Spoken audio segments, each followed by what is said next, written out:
Meus prezados irmãos, a paz do Senhor. É com imensa satisfação que estamos hoje aqui para comentarmos a nossa 13ª lição desse primeiro trimestre de 2023. Estamos praticamente terminando a nossa revista nesse trimestre. A última lição está programada para o dia 26 de março de 2023, que será no último domingo, os mandamentos do reino de Deus.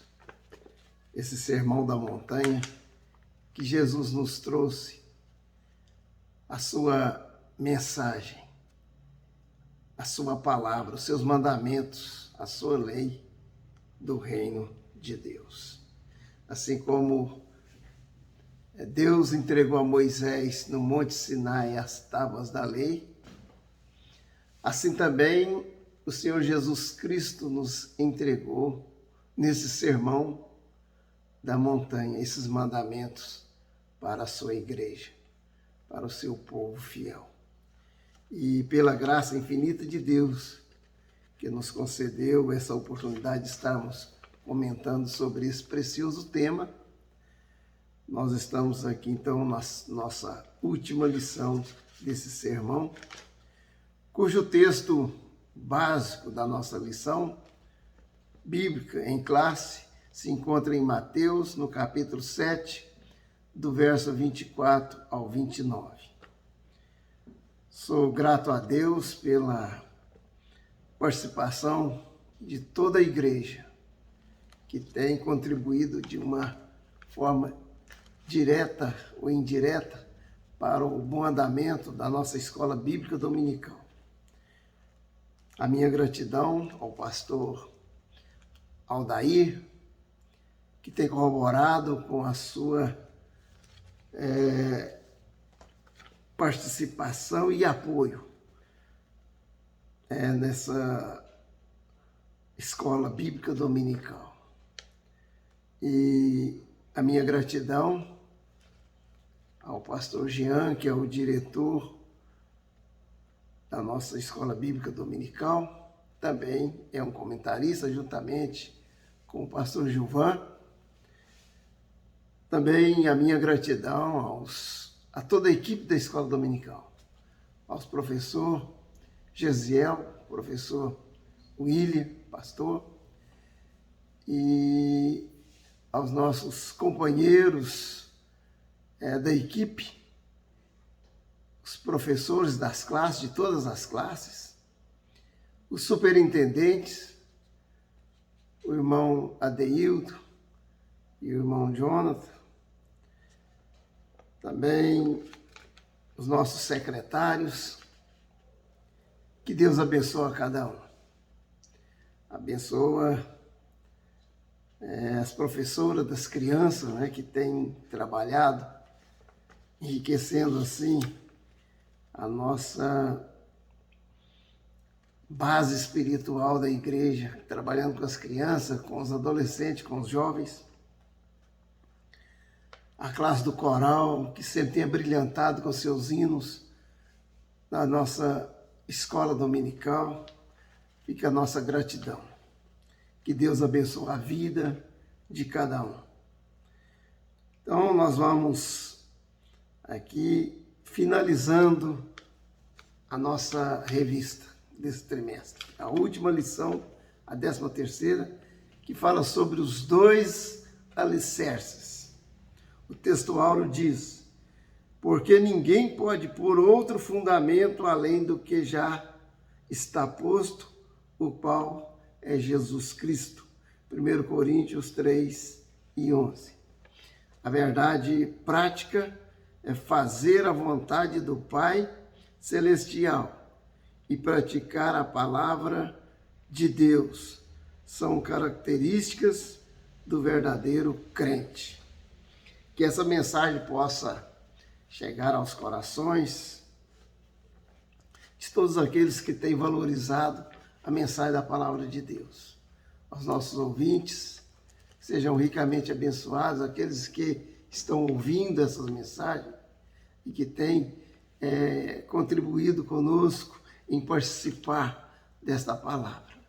Eu sei que o que fica mais satisfeito é Jesus Cristo, porque a palavra é dele, né? A obra é dele, as almas pertencem a ele, é ele que salva. Foi ele que morreu na cruz para nos salvar. E o desejo dele é que todos ouçam a sua palavra, que guarde esta palavra no coração e que pratique esta palavra, obedeça a sua palavra. E justamente esses dois alicerces vai falar daquele que guarda a palavra, que obedece, que pratica, e daquele que é insensato. O que guarda a palavra e a pratica é aquele que edificou a sua casa sobre a rocha. E o que ouve essa palavra e não a pratica e a despreza é um insensato, comparado ao homem que edificou a sua casa sobre a areia. Então, é o que nós vamos aprender nesta lição. O objetivo da lição, o objetivo geral é entender que o cristão prudente faz a vontade de Deus e pratica a sua palavra. Os tópicos 1, 2 e 3 dos objetivos específicos diz, primeiro, mostrar que o homem sensato não valoriza a palavra de Deus. Segundo, aprender que a vitória do crente se fundamenta em obedecer a palavra de Deus. O segredo está em obedecer, irmãos.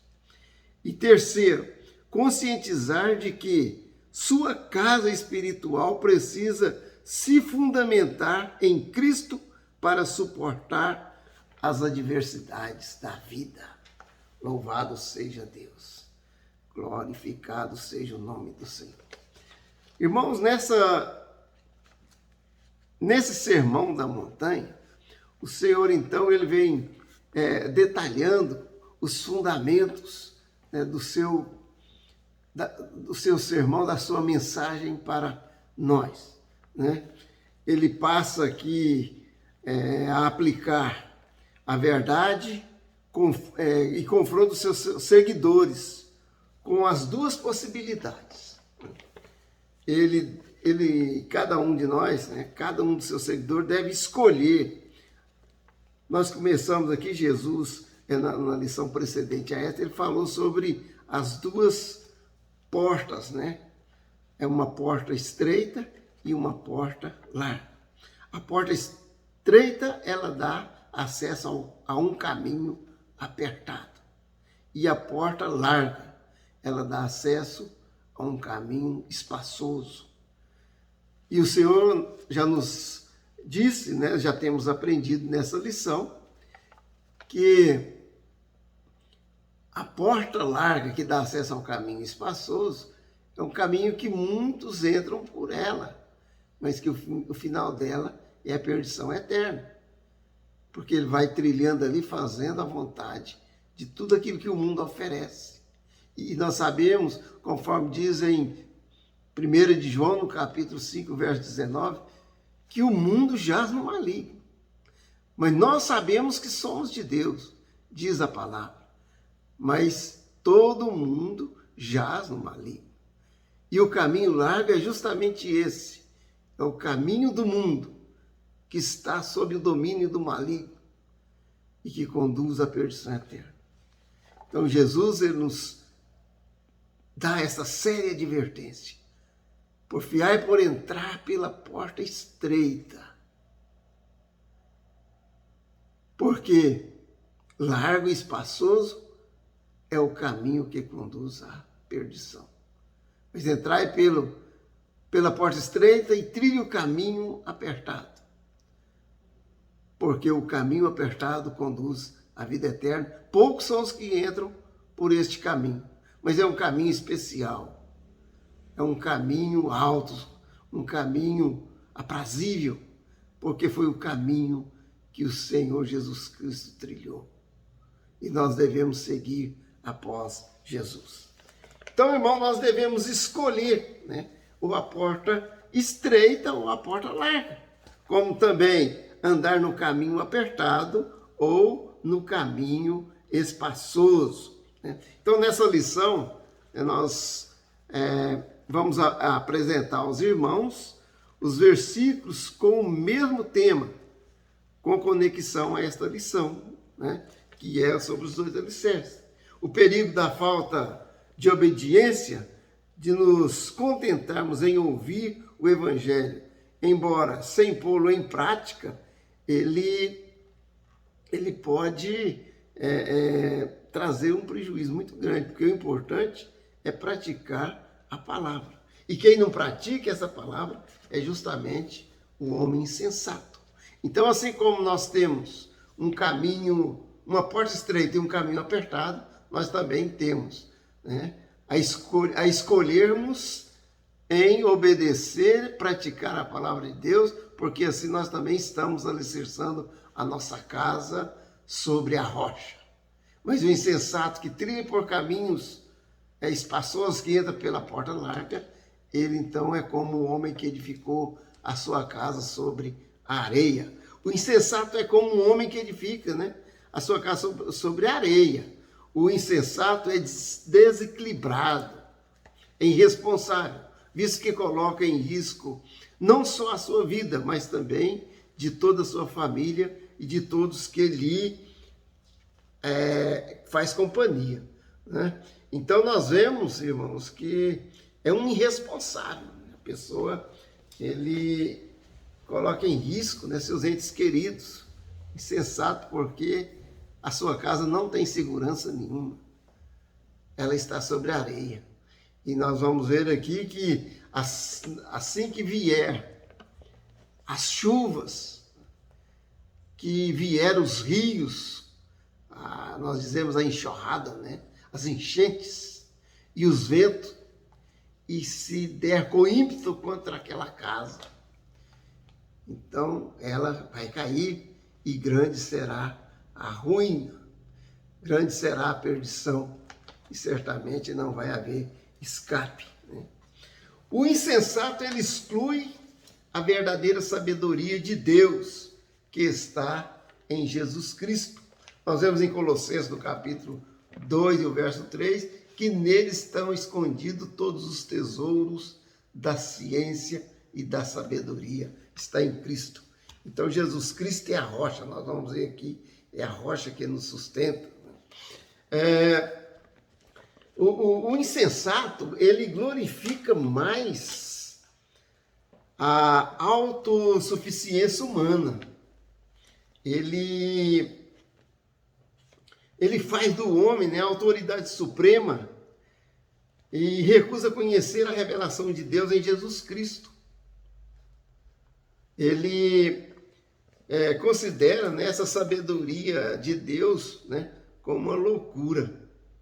Nós vamos ler aqui, né, em 1 Coríntios, no capítulo... 1 Coríntios no capítulo, depois o irmão vê que está mais fácil, né? Que a sabedoria de Deus é loucura, né? Para os homens, para os insensatos, né? 1 Coríntios, capítulo... Vamos ver aqui na Bíblia, aqui, rapidinho, aqui. O capítulo 3 e o verso 19, nós temos aqui.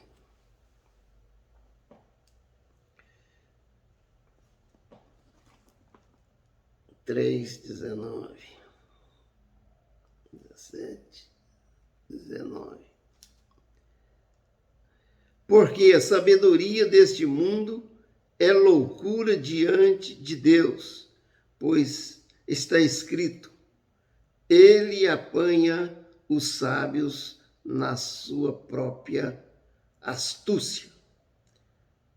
E outra vez, o Senhor conhece os pensamentos dos sábios, que são... O Senhor conhece os pensamentos dos sábios, que são vãos. Aqui está falando dos sábios, né, que estão primando pela sabedoria humana. Né? O sábio que busca a palavra de Deus, o Senhor também conhece. Né? Esses são os prudentes, mas os sábios que estão embasados na sabedoria humana, nas suas filosofias, então eles são pessoas imprudentes. Aqui também no capítulo 1, o verso 14 a seguir diz assim, o verso 18, né? Que a luz está um pouco fraca. Só um minuto, deixa eu conferir aqui, verso 17, 18, está aqui. Porque a palavra da cruz é loucura para os que perecem, mas para nós que somos salvos é poder de Deus. Porque está escrito, destruirei a sabedoria dos salvos e aniquilarei a inteligência dos inteligentes. Onde está o sábio? Onde está o escriba? Onde está o inquiridor deste século? Porventura não tornou Deus loucura a sabedoria deste mundo? Visto como, na sabedoria de Deus, o mundo não conheceu a Deus. Pela sua sabedoria, aprove a Deus a salvar os crentes pela loucura da pregação. Glória a Deus. Muitos consideram a palavra de Deus, a pregação, a loucura, mas é justamente daí que Deus salva. Porque Deus confunde os sábios deste mundo, mas Ele dá entendimento, discernimento para os simples. Louvado seja Deus. Então, irmão, nós vemos que o imprudente, né, ele está sempre buscando, de alguma forma, a salvação na sua própria força, na sua própria sabedoria, mas não dessa maneira eles nunca, jamais vão conseguir, porque somente o Senhor é poderoso para salvar. Né? O homem sensato, ele rejeita a crença num Deus pessoal e infinito e nega ser a Bíblia a revelação inspirada de Deus à raça humana. Afirma que não há conhecimento, né, à parte das descobertas feitas pelo homem e que a razão humana determina a ética apropriada para a sociedade, fazendo do ser humano a autoridade máxima neste particular. O insensato, né? O insensato ele está sempre buscando a sabedoria no âmbito humano. Jesus, ele propôs a parábola do rico insensato. Os irmãos sabem lá em Lucas, os irmãos podem ler depois, né? Está em Lucas 12, no capítulo 13, de 13 a 21. Aquele insensato que ele produziu muito, né? E disse, eu vou derrubar os meus celeiros, vou juntar todos os meus frutos e armazenar em outros celeiros grandes, né? E eu agora tenho abundância e direi à minha alma, come e bebe, minha alma, deleita-te. Mas vem uma voz e diz, louco, se hoje pedires a tua alma, o que tens preparado para quem será? Então Jesus aqui ele está nos mostrando, nos ensinando, que as riquezas desse mundo, ela não pode promover nenhuma condição, né, de salvação. A pessoa que estriba no bem, nos bens que tem, na sua capacidade intelectual, na sua riqueza, no seu patrimônio, nada disso vai levar para a eternidade. E nada disso vai dar garantia de vida eterna para ele. Né? Então, essa palavra do Senhor, ela fica clara a fragilidade da vida daqueles que confiam nas riquezas para se salvarem. Então, na verdade, irmãos, o homem insensato, ele rejeita a crença num Deus pessoal e infinito e nega ser a Bíblia a revelação inspirada de Deus à raça humana, né? Então, ele está totalmente perdido aí nesse ponto de vista dele. Porque ele pode ter conhecimento secular, mas não tem o conhecimento de Deus, né? Não tem a revelação de Deus. E é justamente por essa pregação, por essa loucura que eles consideram da pregação, é que aprove a Deus de salvar o perdido, né? De despertar aqueles que estão mortos no espírito e revivê-los e dar uma vida eterna, porque esse é o prazer e a vontade de Deus, que todos sejam salvos. Por isso que o Senhor, ele amou o mundo de tal maneira que deu seu Filho unigênito para que todo aquele que nele crê não pereça, mas tenha a vida eterna. Porque a vida eterna é essa que Deus deu seu Filho ao mundo, para que todos aqueles que nele crê não pereçam, mas tenha a vida eterna, né?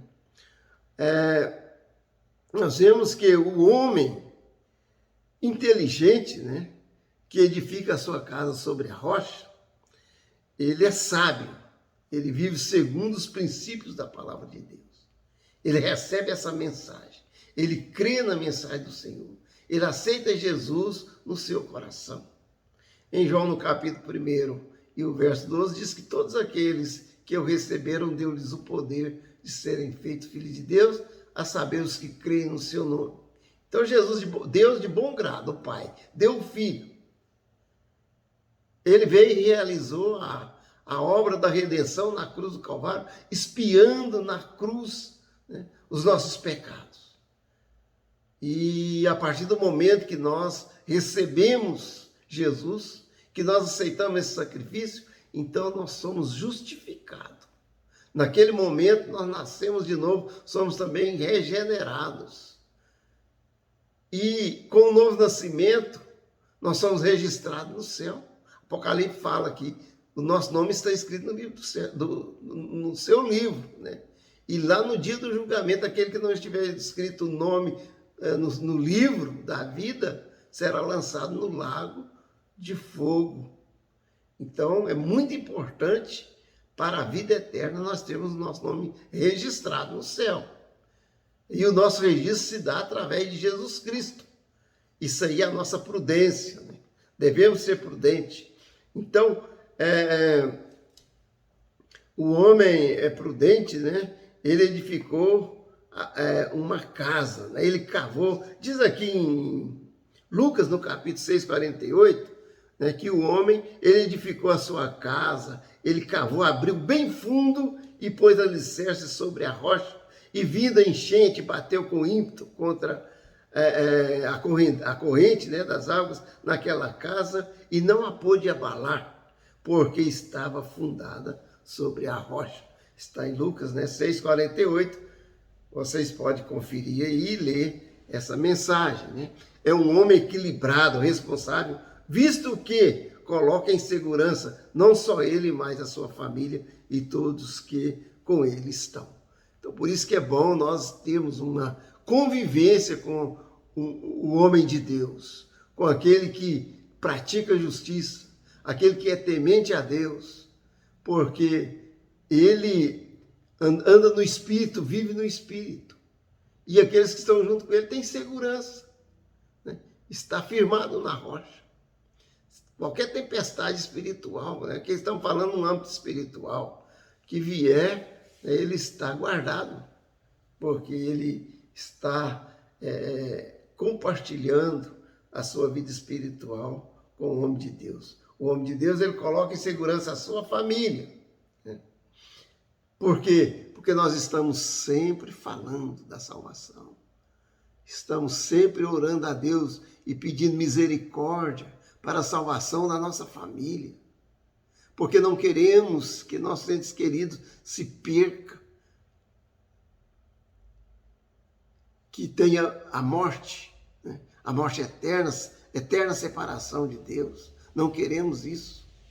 E o nosso coração se angustia, né? Até que esse dia chegue de vermos toda a nossa casa servimos ao Senhor, conforme diz o capitão Josué, o servo de Moisés. Eu e minha casa servimos ao Senhor. Que maravilha, né, irmãos? Que prazer, que satisfação sabermos que nossos entes queridos estão servindo a Deus e que tem essa viva esperança também de habitar com Deus, com o Senhor na eternidade, no mundo onde reina a justiça, a verdade, onde não há choro, não há pranto, onde a morte já não existe, onde as primeiras coisas se passaram, na cidade celestial, a formosa Jerusalém. Glória a Deus. Louvado seja o nome do Senhor. Então, o homem é prudente, ele expressa o seu grandioso amor pela palavra de Deus. Revela que na palavra se acha proteção, norma para a sua vida, deleite para o seu coração e alma e provisão de todas as suas necessidades. Aleluia. Glória a Deus. O homem sensato estabelece sua crença num Deus pessoal e infinito. O nosso Deus é infinito. Para o nosso Deus não existe limite. Ele é um Deus espírito. Não se limita na matéria, no espaço, nem no tempo, porque ele é eterno. Ele é imutável. É um Deus que tem a sua natureza santa, de bondade, de justiça, de verdade. Aleluia. E é um Deus onisciente, onipresente, onipotente, pode todas as coisas, está sempre de boa vontade para fazer o melhor para nós. Aí você pode dizer, mas por que existe sofrimento? Porque o mundo jaz no maligno. Mas esse tempo vai findar. O Senhor vai, no seu tempo, no Kairos, que é o tempo de Deus, ele vai julgar todo o mal. E nós estamos passando por um período de provação. E para que nós possamos viver eternamente, sendo provado. Mas de tudo isso que nós vamos conquistando neste mundo, e de tudo que nós vamos fazendo, nós vamos receber o nosso galardão no tribunal de Cristo. Porque ele diz, eis que venho e o meu galardão está comigo para dar a cada um segundo as suas obras. Então, o Senhor nos elegeu para nós estarmos aqui nesse mundo como embaixador do reino de Deus, para cuidar de tudo aquilo que concerne ao reino de Deus. Temos essa missão, estamos aqui numa missão. A nossa missão, ela é temporária. A nossa vida é passageira, somos aqui peregrinos na terra. Todos são peregrinos na terra. Que você possa despertar. Saiba que Deus tem um plano na tua vida. Deus precisa de você, Deus te ama. E você não pode ficar adormecido. Conforme diz em Efésios, capítulo 5:14, desperta, ó tu que dormes. Levanta de entre os mortos e Cristo te esclarecerá. Aleluia. Desperta. Saia do túmulo, Lázaro. Vem para fora. Venha caminhar. Venha fazer a obra de Deus. Venha participar. Não negligencie aquilo que Deus tem te entregado. E não despreze a tua vida. Não despreze a obra do Senhor, que derramou o seu sangue para trazer a salvação. Receba agora, porque o tempo está no fim. tempo urge. É necessário não andarmos, mas apressadamente calçar as nossas sandálias do Evangelho, tomar nas nossas mãos o nosso cajado e seguir firmes, revestidos de toda a armadura de Deus, para cumprir a missão que Deus nos tem entregado. Receba Jesus no teu coração. Todos aqueles que o receberam, deu-lhes o poder de serem chamados filhos de Deus. Em quem temos a redenção pelo seu sangue, a remissão dos pecados, segundo a riqueza da sua graça. Não existe ninguém que não alcance a salvação se confessar a Cristo. Lembra do ladrão na cruz do Calvário, lá na cruz junto com Jesus? Um daqueles ladrão que participava de todo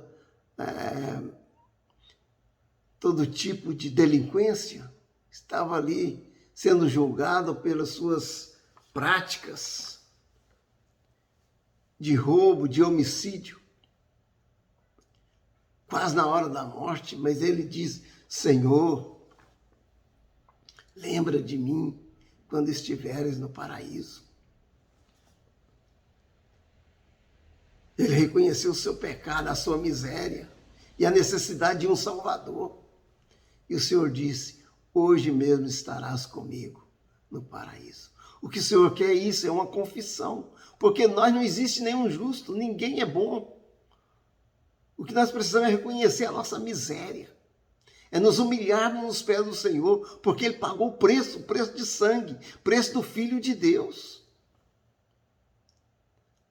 Glória a Deus, aleluia. E não existe pecado que não seja perdoado. Porque Deus amou de tal maneira os pecadores, que deu seu Filho unigênito, que é o único Filho, para morrer por nós. Se Deus é por nós, quem será contra nós? Operando Deus, quem impedirá? Graças a Deus que nos dá vitória por nosso Senhor e Salvador, Jesus Cristo. Aleluia, glória a Deus. Então nós vemos aí que o homem prudente, ele vincula a sua fé na palavra de Deus. Depois os irmãos conferem em Gálatas 1:12. Submete-se a Cristo como seu Senhor e Salvador. Confia nas suas promessas. Aceita as suas admoestações. Cumpre seus mandamentos. E não aceita nada que seja contrário à palavra de Deus. A palavra de Deus, ela nos ensina, ela nos guia, ela dirige a nossa vida. Para sermos edificados como casa espiritual, é preciso se achegar a Jesus, que é a pedra que tem vida e dá vida. 1 Pedro 2:6 diz que Jesus é a pedra angular. Para Deus é pedra eleita e preciosa. Glória a Deus, louvado seja o nome do Senhor. O homem prudente que edificou a sua casa sobre a rocha, que é Cristo, pratica a palavra de Deus e o Espírito Santo opera na sua vida. Conforme diz Paulo, em Romanos no capítulo 8, e o verso 14, ele diz: porque não recebeste o espírito de temor para andardes outra vez em escravidão, mas recebeste o espírito de adoção de filho, pelo qual clamamos: Abba, Pai. E o mesmo Espírito testifica com o nosso espírito que somos filhos de Deus. E se somos filhos, somos também herdeiros. Herdeiros de Deus, co-herdeiros com Cristo, se é certo que com ele padecemos, para que com ele também sejamos glorificados. Porque temos por certo que as aflições desse tempo presente não são para comparar com a glória que se há de revelar. Aleluia! Glória a Deus! Louvado seja o nome do Senhor. Então, sobre esta pedra edificarei a minha igreja. O Senhor diz, né, em Mateus capítulo 16, 18, Jesus é a pedra. Por isso, Pedro afirma, chegando-vos para ele a pedra viva, a pedra que vive, rejeitada sim pelos homens, mas para com Deus eleita e preciosa. Ao nos aproximarmos e nos unirmos a Jesus pela fé, algo extraordinário acontece. Glória a Deus. Louvado seja o nome do Senhor. Cristo nos conferiu o dom do Espírito Santo. A promessa do Pai, né? Em Atos 2:33. O Senhor prometeu o Consolador. Jesus foi para o Pai. Está à destra de Deus nas alturas. Mas nós temos o Consolador, que nos ensina tudo que precisamos da sua palavra e nos faz lembrar também tudo que o Senhor Jesus disse, né? E tendo recebido essa promessa, tornamo-nos um povo capaz de amoldar-nos a esse padrão, porque ninguém pode lançar outro fundamento além do que já foi posto o qual é Jesus Cristo. Os irmãos podem conferir em 1 Coríntios, no capítulo 3, o verso 11. Entretanto, o firme fundamento de Deus permanece, tendo este selo: o Senhor conhece os que lhe pertencem. E mais, aparta-se da injustiça todo aquele que professa o nome do Senhor. 2 Timóteo 2:19. Glória a Deus. Bendito seja o nome do Senhor. Que Deus abençoe a todos os irmãos. A minha gratidão, né? E que Deus venha nos edificar mais e mais no conhecimento e na graça de nosso Senhor e Salvador Jesus Cristo. Ficam todos na paz do Senhor. Amém.